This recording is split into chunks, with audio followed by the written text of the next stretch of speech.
अस्सलाम वालेकुम स्टूडेंट्स। इस वीडियो में हम किंगडम मोनारा के करैक्टर्स डिस्कस करेंगे, यानी इस किंगडम के अंदर जो ऑर्गेनिज़म्स रखे गए हैं उनके क्या करैक्टर्स हैं। जितने भी ऑर्गेनिज़म्स हैं इस अर्थ के ऊपर, ये जितने भी लिविंग ऑर्गेनिज़म्स हैं उनको 5 मैन ग्रुप्स में, 5 मैन किंगडम्स में डिवाइड किया गया है। सबसे पहला किंगडम मोनारा, उसके बाद प्रोटिस्टा, फंजाई, प्लांटी, एनिमिलिया। ये 5 किंगडम्स हैं जिसमें लिविंग ऑर्गेनिज़म्स को डिवाइड किया गया है। और अभी हमने किंगडम मोनारा के करैक्टर्स डिस्कस करने हैं, यानी इस किंगडम के अंदर जो ऑर्गेनिज़म्स रखे गए हैं उनके क्या क्या करैक्टर्स हैं। तो सबसे पहला करैक्टर हम देखते हैं कि इस किंगडम के अंदर जो ऑर्गेनिज़म्स रखे गए हैं वो क्या हैं। प्रोकैरियोटिक ऑर्गेनिज़म है। It includes prokaryotic organisms. Prokaryotic organisms कौन से होते हैं? वो ऑर्गेनिज़म्स जिनके अंदर प्रोकैरियोटिक सेल प्रेजेंट होता है। अब ये प्रोकैरियोटिक सेल क्या होता है? 2 मेन टाइप के सेल्स होते हैं। एक प्रोकैरियोटिक सेल होता है और दूसरा यूकैरियोटिक सेल होता है।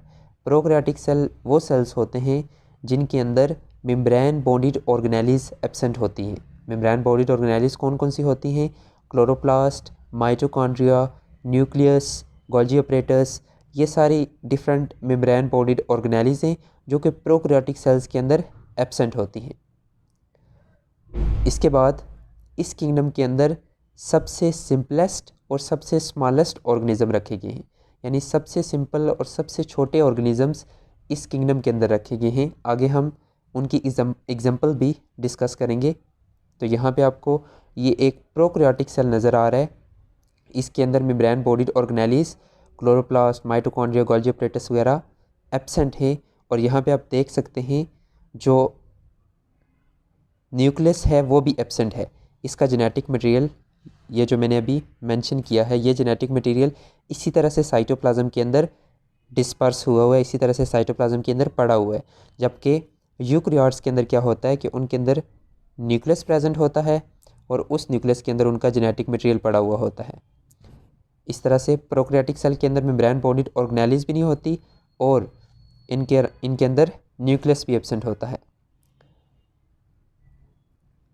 तो ये 3 करैक्टर्स हमने डिस्कस किए। इसके बाद अगले करैक्टर्स देखते हैं। जितने भी ऑर्गेनिज़म्स इस किंगडम के अंदर रखे गए हैं वो सारे के सारे क्या हैं? यूनिसेलुलर हैं, मतलब उनकी बॉडी एक ही सेल से बनी हुई होती है। मोनारन्स आर यूनिसेलुलर और ये माइक्रोस्कोपिक होते हैं, यानी हमें नेकेड आई से, आम आंख से नज़र नहीं आते। इसके बाद कुछ मोनारा के जो ऑर्गेनिज़म्स हैं वो कॉलोनीज़ की फार्म में या क्लस्टर की फार्म में रहते हैं। कॉलोनी या क्लस्टर का क्या मतलब है? एक कॉलोनी के अंदर सिमिलर ऑर्गेनिज़म इकट्ठे रह रहे होते हैं और हर एक ऑर्गेनिज़म कॉलोनी के अंदर अपना फंक्शन खुद परफॉर्म कर रहा होता है। सिर्फ वो इकट्ठे रह रहे होते हैं और हम उसे क्या कहते हैं? कॉलोनी कहते हैं। और इस कॉलोनी के अंदर हर एक ऑर्गेनिज़म अपना फंक्शन खुद परफॉर्म कर रहा होता है। तो इस तरह से कुछ मोनारन्स कॉलोनी की फार्म में या क्लस्टर की फार्म में रहते हैं। इसके बाद अगली प्रॉपर्टी हम डिस्कस करते हैं। कुछ मोनारा के ऑर्गेनिज़म्स हेटरोट्रॉफिक होते हैं। हेटरोट्रॉफिक मतलब वो अपनी खुराक खुद नहीं बनाते। और कुछ जो होते हैं वो क्या होते हैं? फोटोसिंथेटिक होते हैं। फोटोसिंथेटिक मतलब वो अपनी खुराक खुद बना सकते हैं फोटोसिंथेसिस के प्रोसेस के ज़रिए। उनके अंदर अपने क्लोरोफिल प्रेजेंट होते हैं, उनके साइटोप्लाज्म के अंदर। उनका जो सेल होता है उसके साइटोप्लाज्म के अंदर क्लोरोफिल प्रेजेंट होते हैं, जिसकी मदद से वो फोटोसिंथेसिस करते हैं, जिसकी मदद से वो अपनी खुराक खुद तैयार कर सकते हैं। इसके बाद इसकी एग्जांपल्स हम डिस्कस करते हैं। किंगडम मोनारा के अंदर हमने कौन कौन से ऑर्गेनिज़म्स रखे हैं। इसके अंदर आ जाता है बैक्टीरिया, आर्की और साइनोबैक्टीरिया। ये 3 मेन ग्रुप्स हैं जो हमने किंगडम मोनारा के अंदर रखे गए हैं। इसके बाद बैक्टीरिया की भी बहुत सारी आगे क्लासेस हैं, इसके भी बहुत सारे आगे सब ग्रुप्स हैं। आर्की के भी बहुत सारे सब ग्रुप हैं और साइनोबैक्टीरिया की भी आगे बहुत सारे डिवीजन्स हैं।